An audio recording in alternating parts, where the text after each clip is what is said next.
안녕하십니까. 이시영 TV입니다. 공황장애라는 이야기는 아마 여러분들이 많이 들어보실 겁니다. 특히 최근에는요, 이 아주 유명 연예인 중에 이 공황장애가 있다, 이렇게 자기 스스로를 이야기를 하고, 그래서 정말 무대에 서지도 못하고 공포증으로 벌벌 떠는 그런 인기인들도 들어 있습니다. 얼마나 정말 답답하겠습니까? 정말 뻔한데 못 올라가는 겁니다. 이게 그래서 가령 어떤 사람들은 이 연단에 올라가지를 못해요. 인사도 못하고. 또 오늘은 정말 내가 신입 사원으로서 참 굉장히 중요한 손님들이 오시면은 거기 오늘 자기가 오늘 프레젠테이션을 해야 되는데 이 프레젠테이션을 못하는 사람이 있습니다. 겁이 나서 못한다는 겁니다. 그래서 어떤 사람들은 소위 그 자신감 훈련소에 들어가는 그런 사람도 있습니다. 그리고 거기 가면은 뭐 나는 자신 있다. 그래서 저 지하철역에서 가서 하루에 3번을 그렇게 막 괌을 질러라. 뭐 이런 사람도 있습니다. 그래가지고 정말 이 경찰에 잡혀간 사람도 있습니다. 이 경범죄야. 왜 그렇게 괌을 지르고 이 옆 사람을 그렇게 놀라게 하느냐. 자, 여러분, 그래서 이게 좋아지면은 다행이죠. 그리 가서는 절대로 좋아지지가 않습니다. 그래서 이제 자기 주장 훈련이다, 이제 그렇게 이야기를 하는 사람이 있는데, 한국에서는요, 오히려 자기 주장을 하지 말고 그렇게 이 강화 훈련이 아니고 연화 훈련을 해야 된다. 그게 이제 제가 주장한 겁니다. 그게 무슨 뜻이냐 하면은 나는 자신 있다가 아니고 나는 자신 없다고 이야기를 해야 됩니다. 여러분, 오늘은 참 중요한 손님들이 많이 오셨어요. 그러면은 이제 연단에 올라서서 참 이야기를 했는데, 손님 여러분, 저는 신입 사원입니다. 오늘은 참 이 귀하신 분도 오셨고 우리 사장님도 뒤에 앉아 계시는데 제가 혹시 실수를 하더라도 잘 이해하시고 용서해 주십시오. 제가 신입 사원이니까 그렇습니다. 다음부터는 제가 정말 잘하겠습니다. 여러분, 이렇게 되면 귀엽잖아요. 그래서 사람들이 오히려 박수를 합니다. 그러고 나면 괜찮아요. 근데 괜히 자신도 없으면서 자신 있는 척하고 가다가 이 맥히베르는 뭐 정말 완전히 버벅대고 정말 말을 못하고 그 자리에서 내려오는 이런 사람들도 있습니다. 그러니까 여러분, 참 우리 여행을 가도 그래요. 여행을 가도 때로는 내 약점부터 먼저 홍보를 하는 겁니다. 괜히 자기 자랑하지 말고, 그래서 여보, 김영, 우리 참 이 여행 기간 중에 룸메이트가 됐는데, 여보, 내가 성질이 좀 더러워가지고 한 번씩 신경 쓰는 때가 있으니까, 여러분, 내 성질이 더러우니까 미리 잘 이해를 해 주십시오. 그래서 저번 어느 날 진짜 성질을 막 이러니까, 여러분, 저 같은 룸메이트가, 맞아. 저 친구 원래 참 그렇다고 그랬지. 하고 이해를 하는 겁니다. 여러분, 그런 이해도 없이 괜히 신경 쓰려면 이 사람, 이거 왜 이래, 처음 보는 사람끼리 뭐 이래가지고 정말 큰 문제가 생기는 경우도 있고, 우리가 문화기행을 해보면요, 처음 만나는 사람들끼리 정말 룸메이트 하면은요, 저 사람은 못되겠다는 사람들이 가끔 나타나기도 합니다. 그럴 때는 오히려 자기 약점을 솔직히 이야기를 하는 게 좋습니다.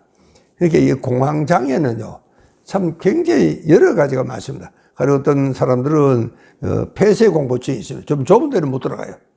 또 어떤 사람들은 고소공포증이야. 이 높은 데는 못 올라가. 그러니 비행기도 못 타죠. 여러분, 제 환자가요, 이 보스턴에 가서 마이애미로 가는데 이 친구가 중간에 이 완전히 공포증이 와가지고 뉴욕에서 비상 착륙을 했었는데 비행기가 얼마나 급했으면 이 완전 심장병 환자 같습니다.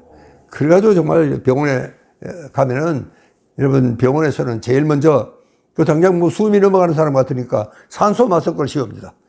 우리가 응급실 스태프에게 제일 교육을 중요시해서 시키는 건 뭐냐 하면은 공황장애에게는 절대로 산소 마스크를 씌우면 안 됩니다.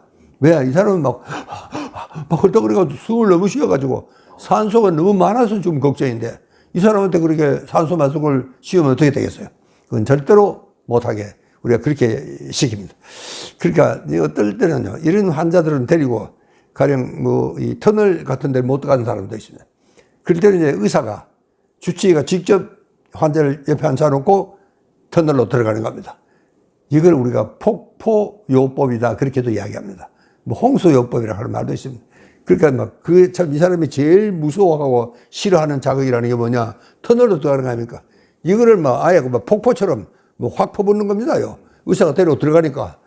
그래도 우리 주치하고 같이 들어가니까 내가 뭐 설명 무슨 일이 일어나면은 뭐 우리 선생님이 잘해 주겠지. 상당히 안심은 되는 겁니다.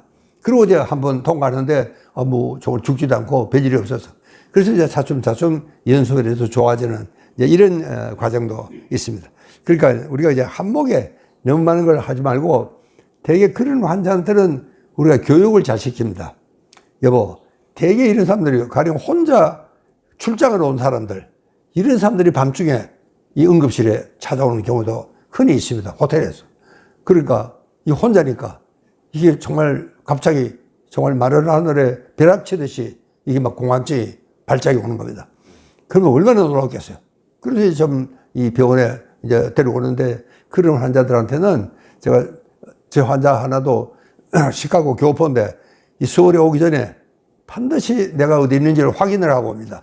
그러고 이제 좀 공항에 내리면 제일 먼저 나한테 전화를 합니다. 이런 환자도 있습니다. 이렇게 참 이 환자들 보면 참 굉장히 귀엽고 애교스러워요. 그래서 그런 사람한테는 저희들이 이제 교육을 시키는 게 몇 가지가 있습니다. 첫째, 이 병으로 죽은 사람은 없다. 이 환자는요, 곧 죽을 것 같습니다. 숨이 막 넘어가는 겁니다. 막 심장이 막 터질 것 같고, 뭐 그러니까 곧 죽을 것 같죠. 얼마나 놀랐겠어요. 그러니까 정말 응급실로 쭉 뛰어오는 겁니다. 그래서 이야기를 합니다. 이 사람, 이 병으로 죽은 사람은 없다. 둘째, 절대로 이 병은 오래 가지 않는다. 길어야 그저 한 10분, 20분입니다. 절대로 흥분하면 안 된다. 흥분하면 더 급해지는 거예요. 우리 흥분하면 숨을 더 가쁘게 쉬잖아요. 이제 그러면 또 안 된다. 그렇게 이제 그럴 때는 그냥 조용히 밖에 나가서 천천히 산책을 하고 맑은 공기를 좀 쉬고 그렇게 이제 하라고 우리가 이제 지시를 그렇게 이제 하는 경우가 흔히 많습니다. 이런 사람들은요, 대중교통을 잘 이용을 못 해요. 그리고 사람이 너무 많은 백화점이나 크리스마스 쇼핑 같은데 그런 데를 못 갑니다. 왜? 만약에 거기서 불안 공황 발작이 오면은 이거 어떡합니까? 이 병원에 갈 수가 없잖아요. 그 사람 많은 데서 꼼짝을 못 하니까 이제 그런 상황에서는 안 됩니다. 자가용을 타고 가는 건 괜찮은데 이 대중교통은 그렇지가 않아요. 쥐가 뭐 쏘고 싶다고 설 수가 없는 거 아닙니까? 그게 이 환자는 막 죽을 지경이죠. 그때까지는 설 때. 그래서 참 그런 환자들한테는 대개 이 동반자하고 같이 다닙니다. 혼자서는 겁이 나서 안 돼요. 이렇게 마누라고요. 그전에는 별로 친하지도 않다가 이 공황 발작 이후부터는 마누라하고 굉장히 친해져요. 그걸 우리가 포빅 컴퍼니, 이 공포 동반자다 그렇게 이야기합니다. 그래서 이제 마누라하고 참 친구들이 보면 준마주 갑자기 왜 저래 마누라하고 친해가지고 적하노. 사실은 그런 딱한 사정이 있는 겁니다. 그래서 이 환자가 차츰 치료가 돼서 좀 좋아지면은 이제 마누라하고 다니는 횟수가 줄어들 거 아닙니까? 그리고 그 다음에는요, 이 마누라가 또 이 의심을 해요. 저 남자 요즘 무슨 새로 여자가 새로 생겼나, 왜 저래? 그리고 이 여자가 또 이제 아주 우울증에 걸리는 이런 경우도 있습니다. 참 정신과를 진료를 해보면은 참 우스운 일이 정말 많습니다. 이제 이런 것들이 전부 다 이제 강박증의 하나입니다. 그렇게 이제 그 연예인들도요, 내가 이번에 굉장히 중요한 연기를 해야 되는데 절대로 실수하면 안 되겠다. 실수하면 안 되겠다 하는 그것이 바로 강박증입니다. 그러면 이제 정말 실수하면 어떡하지 하는 공포증이 생기기 시작을 하는 겁니다. 그럼 뭐 실수할 수도 있다. 뭐 다 그런 거 아닙니까? 배우들도. 그 어떤 그 참 이 명배우들은요, 들어 실수도 해야지 더러 굉장히 인간적인 매력이 있고 그렇습니다. 너무 긴장을 하는 거지. 내가 잘하면 잘해야 되는데 실수를 하면 안 되는데 그래서 이게 이제 공포증이, 공황증이 생긴다. 그런 이야기입니다. 그러니까 이런 강박증 환자들은요, 가령 우리나라에 왜 그렇게 도박 중독이 많으냐.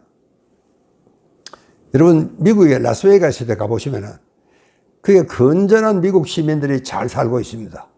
왜냐하면은 이 사람들은요, 가령 여러분 라스베가스에 가면 어디든지 도박 기계가 다 있습니다. 또 무슨 우리가 공중전화기 있듯이요.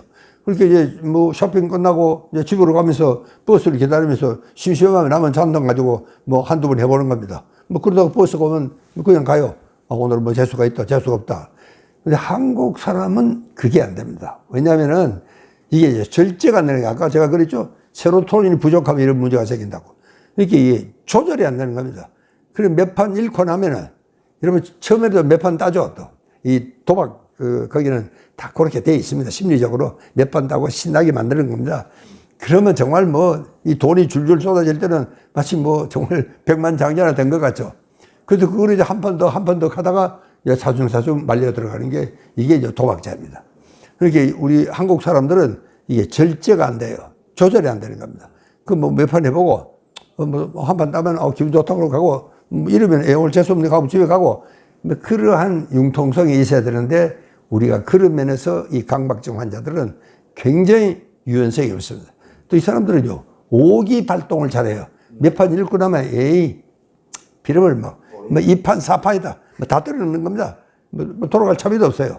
이제 이렇게 정말 이 오기 발동이 되면은 그게 한국 사람들은 이게 이 라스베이거스 같은 도박장에는 못 가는 거예요. 그러니까 아예 안 가야 돼. 제일 좋은 것은 그렇습니다. 그래도 좀 인간이라고 해서 누구나 없이 이 사행심은요 인간의 하나의 본능입니다. 이게 이 공짜로 뭐 생기면 그걸 좋은 겁니까 이게? 그러니까 이 누구나 이게 한번 해보고 싶은 겁니다. 그럼 좀 해보는 것도 괜찮아요. 그 대신에 적당한 수준에서 끝내야 돼.